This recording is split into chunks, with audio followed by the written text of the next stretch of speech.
This episode has been sponsored by Erica Acosta from Modern Images, located in Harlingen, Texas, at 2305 East Harrison. Erica is a color specialist and Brazilian blowout certified. If you would like to set up an appointment, give her a call at 956 241 1973. Now back to the show. Hello, everybody. Welcome back to Music and Beyond. I'm Ernie Crazy Eyes from Primitive Minds and Recall Productions. Today, I have a special guest, Lenny from the Heroine. How you doing, man? All right, I'm doing good. Thanks for having me, brother. Thank you for being here, man. Uh, how's the pandemic treating you guys? It's been something. This has been probably like everyone else. We're going through the time where separated from our friends and not playing shows. But at the same time, our drummer Johnny Lightning and our guitarist Joey Villalobos had babies. Their wives had babies this month, so it was kind of a blessing in disguise for us because we never slow down, so we're kind of forced to now. Oh So yeah, it's definitely. yeah, but it's as good as it could be, right? It's been good though. That's good. I'm glad, and congratulations to both of your bandmates. Right on, they'll appreciate that. And where did you come up with the name the Heroine? Because um to me that name kind of gives me like an 80s vibe. Then I Uh, get then again your style of playing and the way that you guys play the instruments and sing, like it's very Motley Crue-ish, like. mhm. So I but where did you guys come up with the name the Heroine? Well, we were touring for a while as an outfit, and we didn't really have a name yet. We just kind of like we went with something a friend of ours told us, and it just didn't stick. And so we got together as a band, and we said we let's ask our fans to help us out. And so we did like this little thing. We had a few fans send in names, and there was some really good names. But at the time, our guitar player Jorge George, um, the kid, he came to rehearsal one day and he was like, "Listen, man, I got this idea." And um, he said, the heroin. And we're like, "Well, the drug?" And he was like, "No, the heroin. It's with the like a female, it's a female hero." And he gave us this idea about him hearing someone yell out, "The heroine's coming." He was sleeping watching this movie, and that came out and stuck in his head. Oh And wow. so I was like, something, that is pretty cool because the heroine, if you look at it from the symbolic or the definition of being a female hero, it's like we all have some sort of heroic person who is a female in our lives, whether it be mom or grandma or girlfriend or wife. But when it comes to music, no, we never really think of music as being a female, as being a mistress. And it was like this thing with us. It was like music was a mistress to us. It was like our lover, this thing. And so we thought the heroine's a really cool name. It's like it's going with that mistress. We're chasing her, and she's always there to pull us out of trouble. The heroine, the music, and that was kind of like the idea behind it. And then it grows and it morphs into different ideas. For me, the heroine means something that I can depend on when I'm down. I can depend on the the music of not just globally, like global, like music in general. Because there's music you hear that changes and touches your life.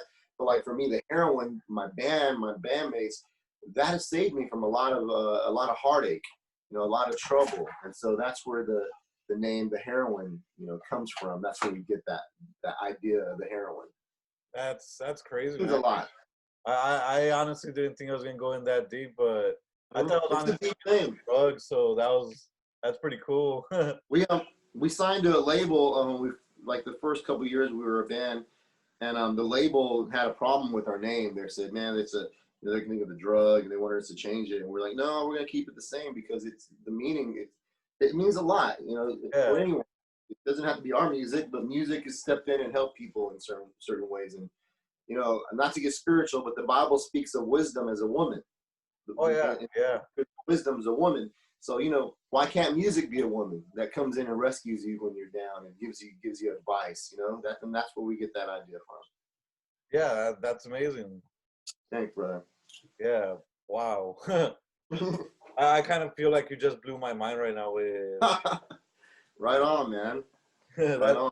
Hey, you know what? That's probably been the one of the best answers ever with like band names and stuff. That's cool.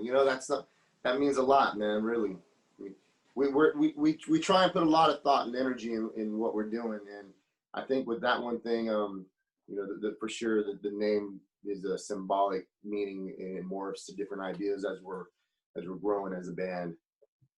Yeah, and who or what in your life inspired you to become a musician? Well, for myself, for Lenny King, I must start with Kiss. As a little boy, my uncle Mondo and my cousin David, they were closer to ages than me. They're probably 10 to 15 years older than I am. So when they were teenagers, I was this little boy that looked up to them. And I remember we did a Kiss concert in Houston at my uncle David's house. And we acted like Kiss, and we had tennis rackets, and I was just doing what they were doing, and I was pretending like I was in the band. And I was fortunate to be around music my whole life.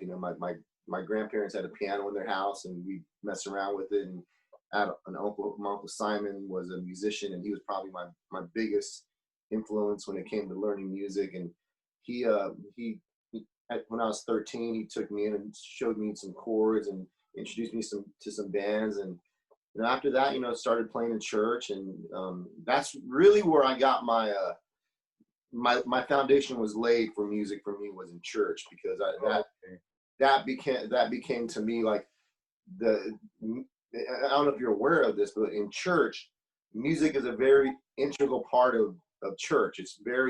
It's almost as equal as the preaching. There is the music, and then there's the preaching. And so the music to me was just so powerful. Yeah.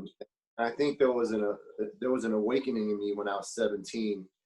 I went to this small church, Highway 16, near 1604, and this preacher named Don Minner had a red Fender Telecaster, and I'd never forget. He'd preach, right, but he'd have his guitar in his hand when he was preaching, and he'd cry, and he talked about his journeys in music and touring, and he'd be playing his guitar, and he'd start crying, and he'd preaching the gospel, and it made me like it changed my life. It was like through music, this man was sharing his story, and it touched me. So that's my background in music. Was the foundation was laid, my family, and then the foundation in church, and then started just touring and getting on it. Man, I was in the Marines for 4 years, so music was a big part of my life in the Marine Corps. And so when I got out, it's like I wanted to do music, and I wanted to have an impact on people's lives, and that's what I've been done ever since. That's been my goal. That's awesome, man. And Thanks, wow.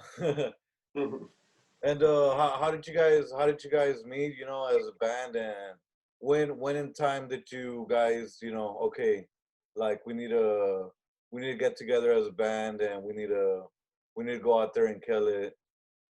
we At the time, Johnny Lightning was playing in another band, and Wes was in another band, and I had been in a band, and we were on tour, and the band broke up on tour. Partly my fault, retrospect.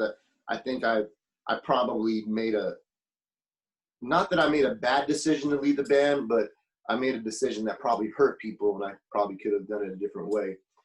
But I came home, and I came off the tour, and I spent the majority of that year touring.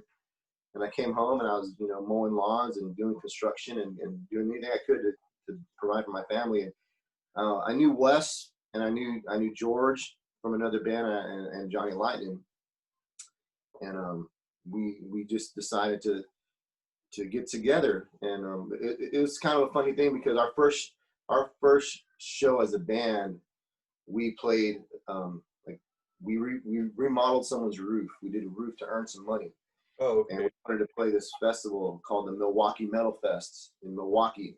Yeah. And back then, it was invite only, and I happened to know the promoter from my other band that I was touring with, and I asked him if we could play, and he went ahead and put us on the bill with Nile.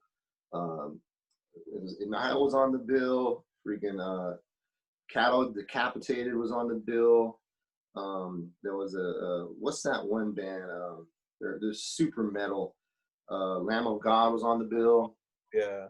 Oh, so that was our first time ever playing in front of people. We did a tour up there, and we played the Milwaukee Metal Fest, and we hadn't played shows. That was our first show, Oh, and snap! That was the debut. Wow. and it was really cool because we all were friends, and we all kind of knew each other's vibe. We knew how we played, and so we went out there and played, and we came home, and that was like that's what we wanted to do. So ever since then, it's been balls to the walls. And we've had member changes, Yeah, of um, course. Every band does. It's all right. uh, yeah, it's difficult, man. It's difficult when you have a member change because you man, George was my first real guitar player that I ever really like connected with in a way that he was like my best friend, me and Georgie, the kid. And so when you change members, it's a sad thing. It's a sad thing because your band is your family, and really my bandmates have really been my only friends because I don't have anything outside but my band and my family. Yeah, of course. And so when you lose a friendship, it's hard to it's hard to stay connected with your friends when they're out of your band. Like when George left, it was hard. Derek was the first one to leave. He was our first lead guitar player, and when he left, that was tough. Because touring is not easy. Oh, And yeah, then yeah, I know. yeah, so when Derek left, we picked up David Arias Jr., the Tejas blues man, and he fit right in. But you lose it's like you're losing a good friend, but you end up picking up a new one. Like Yeah, we lost Derek, and we got David Arias Jr., and he's just a brother, man. He's awesome. And then we lost George, and then we get Joey. So it's hard, but it's also, man, you create new friendships. So it's a good thing, but it's a hard thing to do. yeah, man, and I totally understand because I mean, I was interviewing, I was talking to Julian from Ref Theory a few weeks ago, Mm-hmm. and I think now it's just him and another member. So Ref Theory is now just two people, and Yeah, we're used to seeing four, but now it's just two. yeah.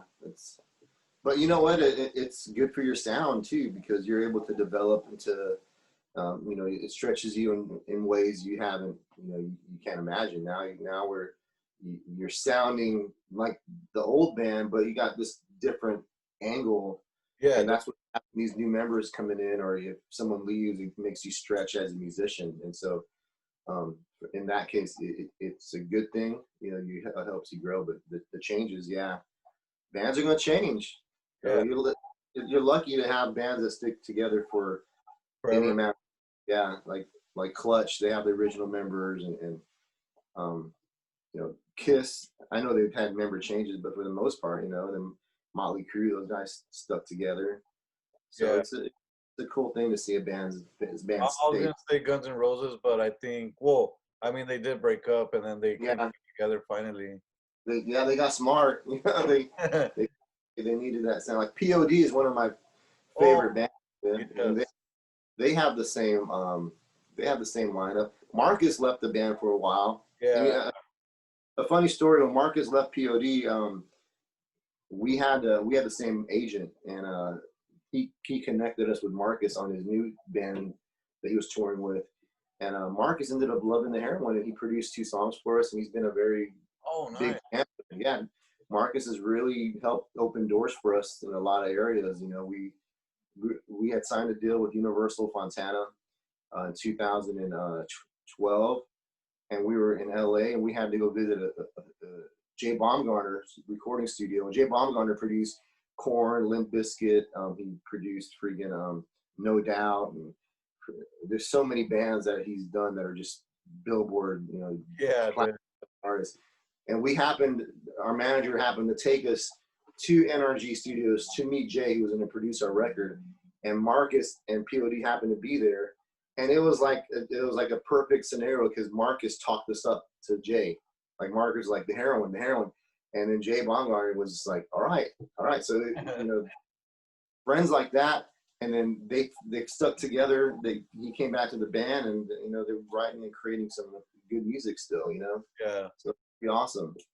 It's honestly a dream to interview POD, but maybe Uh-huh. one day I'll get there. I can ask him. I can text Marcus, man. I can Hey, text Marcus and ask him. if you can get me an interview with POD, man, I, I'd love I, it forever. when we're done, let me see. So I don't forget. I'm gonna Yeah, get real quick. Let me see. and when writing music and the lyrics and stuff, like, what do you guys write first, the music or the lyrics? Usually the music. Usually the music. Music. Um, well, let me send this text message. Let me see. Let me see. Wow, I can't believe this is happening. Wow.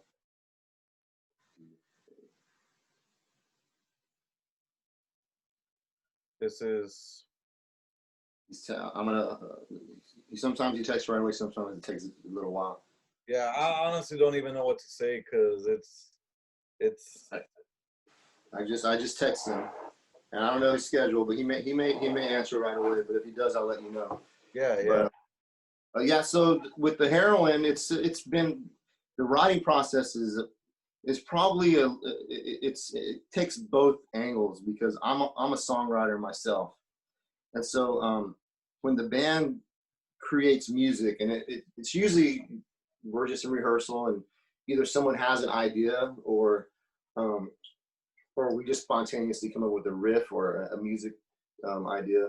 The music usually gets done first. The guys will write all their parts, and I'm just kind of there vibing, and I kind of listen to what they're doing. And if I don't like something, I'll let them know. And um, uh, everyone's really good about listening to each other.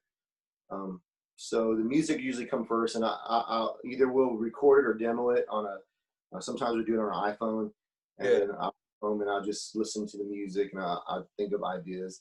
So that's one way that we do it, and then another way is I'll be at home and like Hard Working Man, which is recorded years ago, is one of my Yeah. favorite songs to play live, and that I wrote that in this room right here that I'm in. I had my little Oh, guitar and I sat there and I was just closing my eyes, jamming, and I started singing that melody. And so, there's just different ways for me.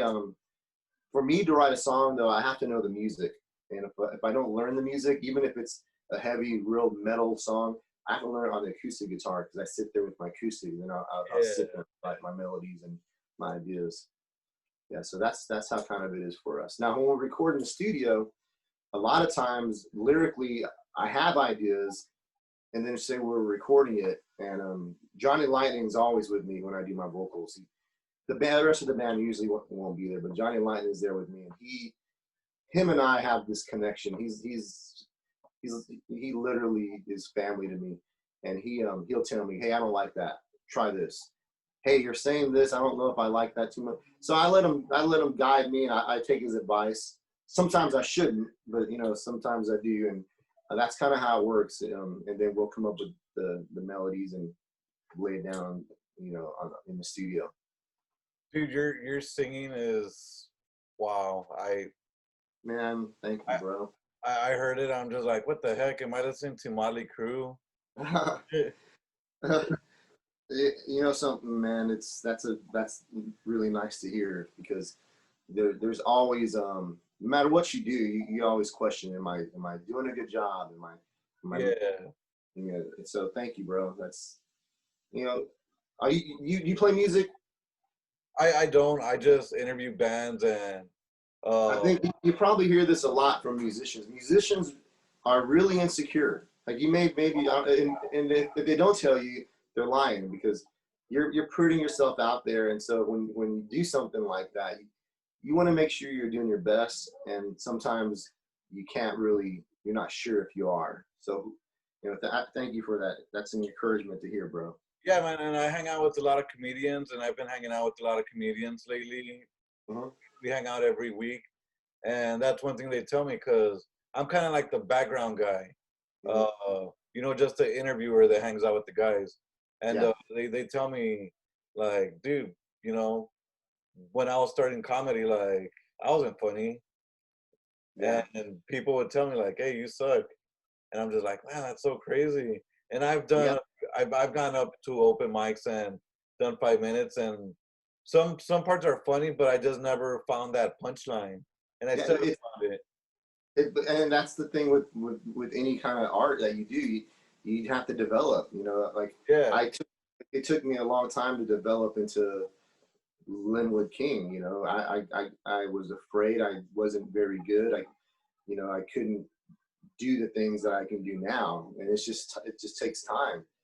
Man, I used to, when we first started, before I was already playing, but when you still play a festival like Milwaukee Metal Fest, you're still learning and you're still trying to develop who you are. So the band that was there back then, the Linwood that was there back then wasn't Linwood. That was like I was still figuring it out.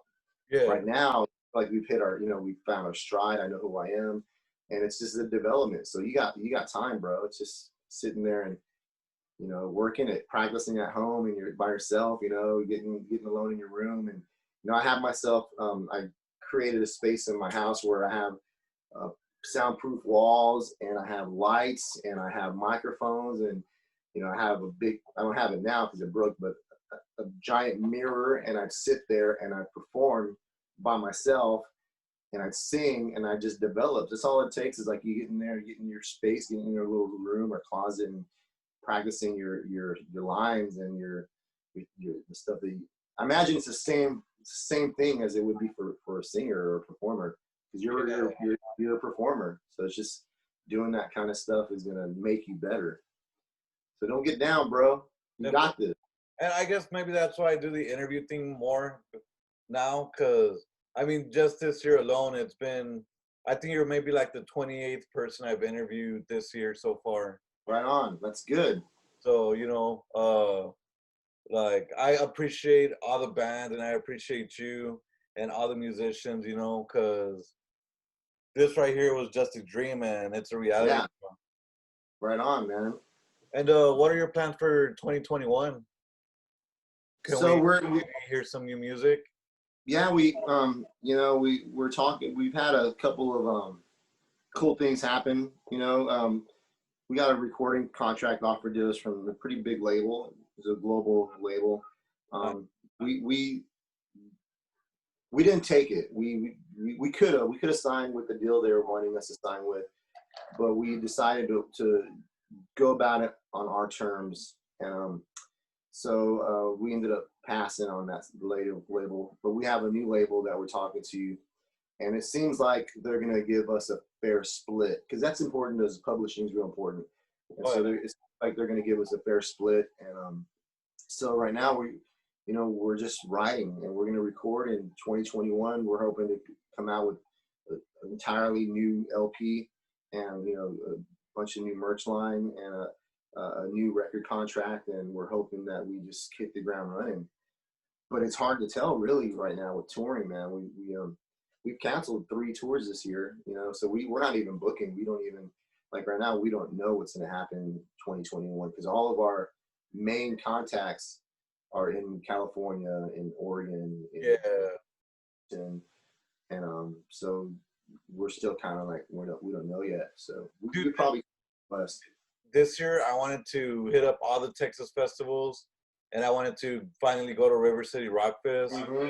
Mm-hmm. And I was excited about it. And I didn't go the last time because one of the bands that I don't personally like was there. I'm like, oh, Okay. I'll get it next year. And then this year, this happens. I'm like, Fuck. Yeah, so Rockfest canceled in 2018 was the last year, I believe, 2018. And so they canceled last year. I don't know if you remember, they had Korn lined up and um, Rob Zombie. They didn't announce the lineup. I'll tell you the lineup. Yeah. They didn't announce it. The lineup for the last year when they canceled was Rob Zombie, Ooh. Korn, um, uh, Blue Oyster Cult. Oh no. I think Marilyn Manson was going to be on it, but they had Rob Zombie, they had Blue Oyster Cult, and Korn locked in under contract. They had those three bands, but this a lot of stuff came up, and I think you may have read the article where they didn't. It was just too expensive.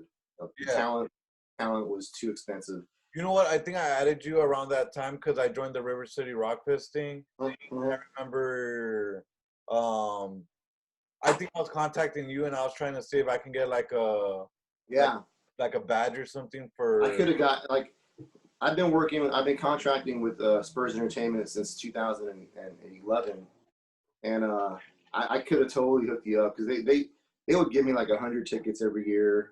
Yeah. They'd let me have press badges for any press that we knew. So I would have definitely hooked you up.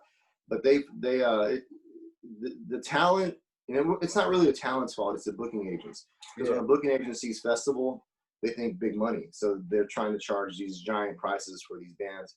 So they canceled 2019.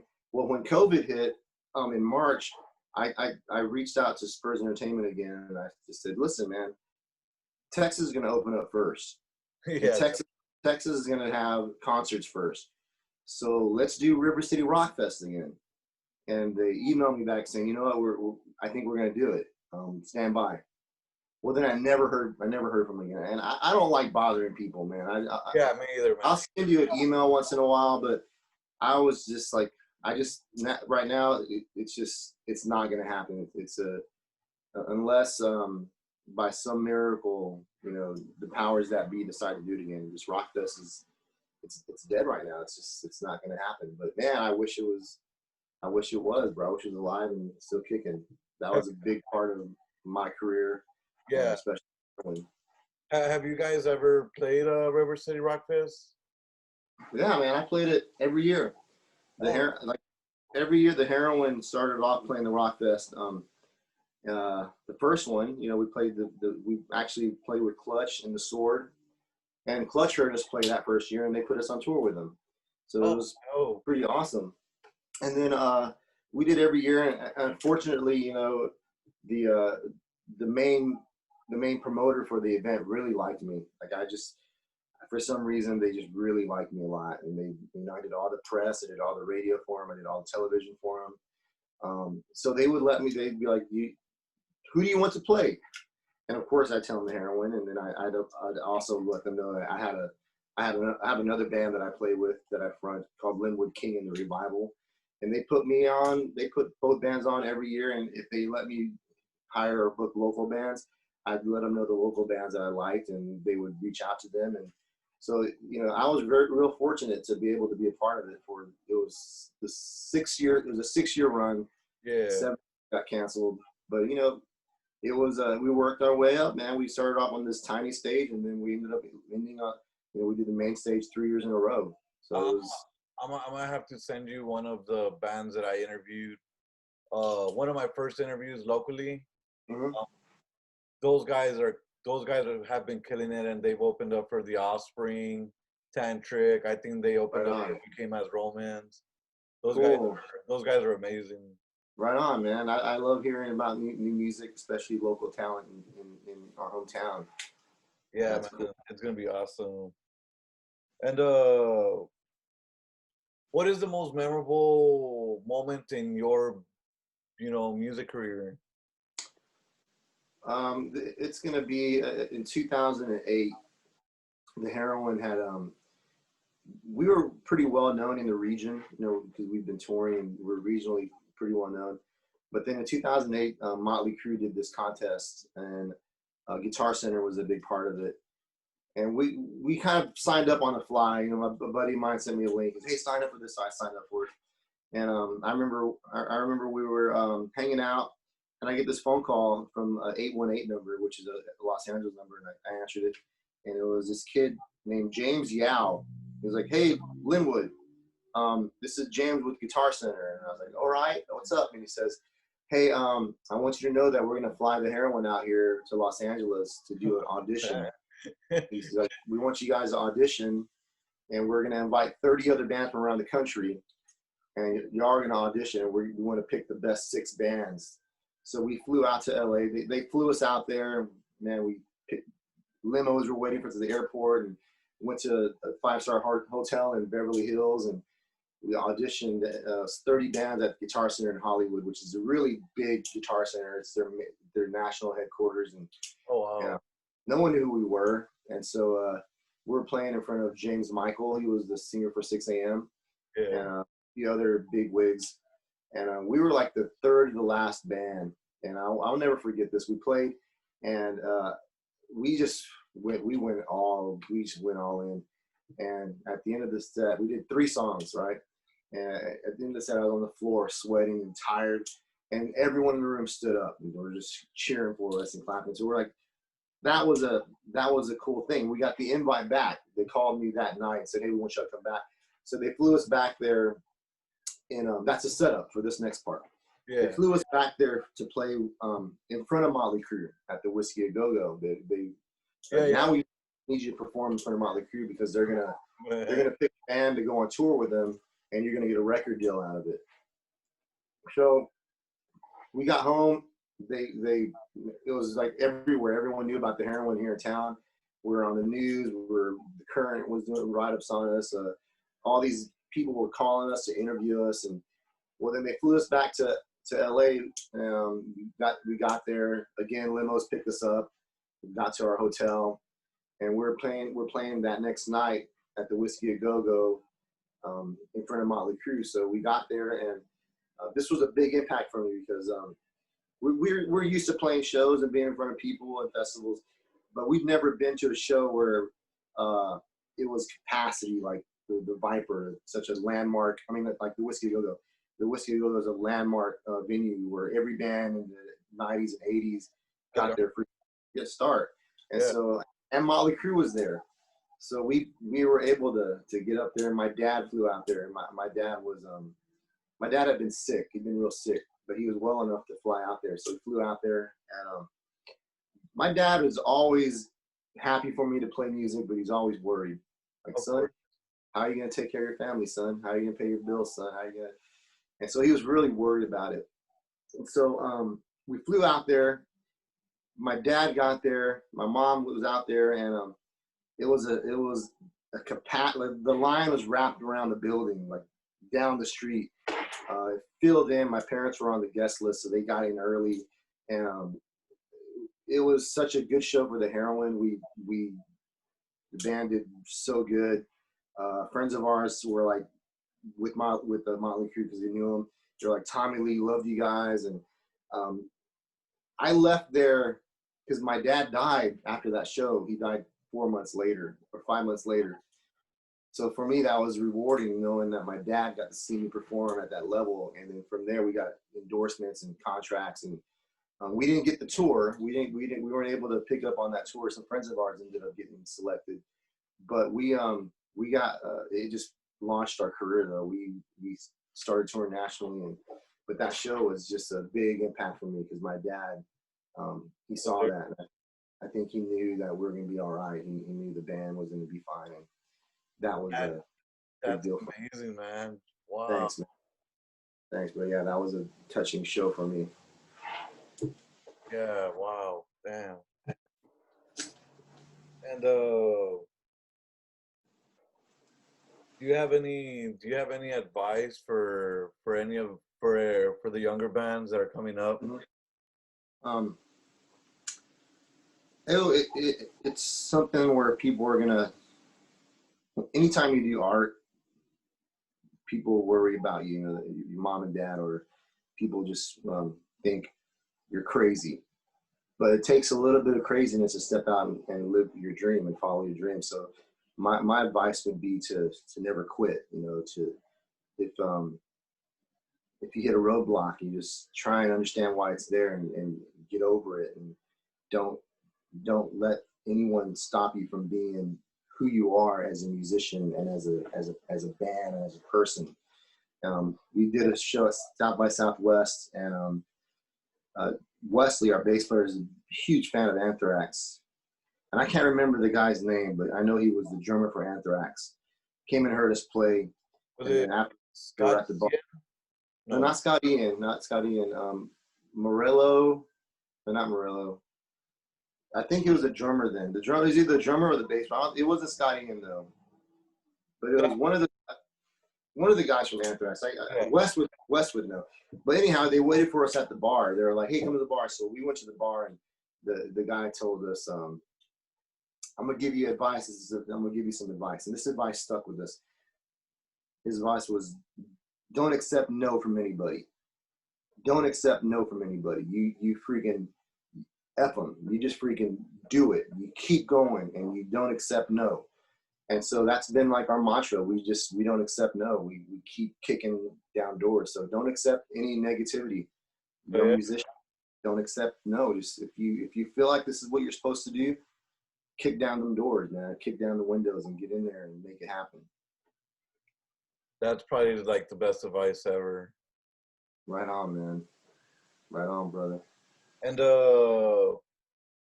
for somebody that's never heard the Heroine, what song would you recommend them for them to hear? Well, we put out a new single this year. It's called "It's All Right," and that song right there, I think, is kind of a good example of kind of who we are, So check out "It's All Right," or you can go to wearetheheroine.com, and we have all our songs on there for free. You can just stream them if you want, or any platform, any musical platform. You can go to Spotify, anyone, iTunes Music, Amazon, and our music's out there. But "It's All Right" would be a good song to kind of get an exact feel of what we sound like and who we are. Check them out, guys. Their music Right is. on, man. And Thank you. la- I have two more questions before I let you go. But Okay. who would you like to tour with? Oh man, Clutch. We've Good. done some. We've done dates with them before, but we would like to do an overseas tour with them for sure. Oh, that'd be dope. They're such. Their music has influenced us. We love those guys. I guess bands that are kind of are at the level that we're at. Rival Sons would be one. We would love to do tours of Rival Sons. Just the big dreams would be like touring with Motley Crue, of course, and like Yeah. Kiss. But yeah, yeah, we just love the tour though, man. We wouldn't even tour with any. We just tour by ourselves. We just love the tour. So, yeah. I hope you guys make it to South Texas one day. Or I know we're in South Texas, but I mean like the Rio Grande Valley. Yeah, dude, we'd love to. I think there's a place called the Hop out there that we're thinking about hitting up to go do a show out there, man. So we definitely want to get out there. Did you say the Hop Shop? Yeah, I think so. Yeah, the Hop Shop. Yeah, We're gonna. it's in Harlingen. Yeah, I mean, either way, we want to get out there, bro. So if you have someone out there, just send them our way, and we'll get to it. Well, honestly, I work at a bar and we're always booking bands when before pandemic. All right, So maybe I can connect you with my boss and we can talk. do it. We'd love to do it, bro. I'd love to get out there. Oh yeah. And lastly, if you were stuck in an elevator with any musician, dead or alive, who would it be and what would you talk about? It would. Yeah, that's such a tough question because I think it would be Joe Cocker. Oh, nice. I love Joe Cocker. He there's two musicians that I love, like I really love Joe Cocker for his voice. I love his voice. Yeah. James Brown for his moves. I love James Brown. Yeah. But if I can be stuck in there, and it would be with Joe Cocker. I'd love to talk about just his influences, and he had such a rough life, and he got taken advantage of by the business. So I want to ask him questions about that and just get some knowledge from him. And of course, I want some vocal lessons because he's my favorite singer of all time. that Yeah. that would be great. Yeah. And do you guys have any merchandise, and where can we follow you Mhm. guys? You gotta. So we're active on social media.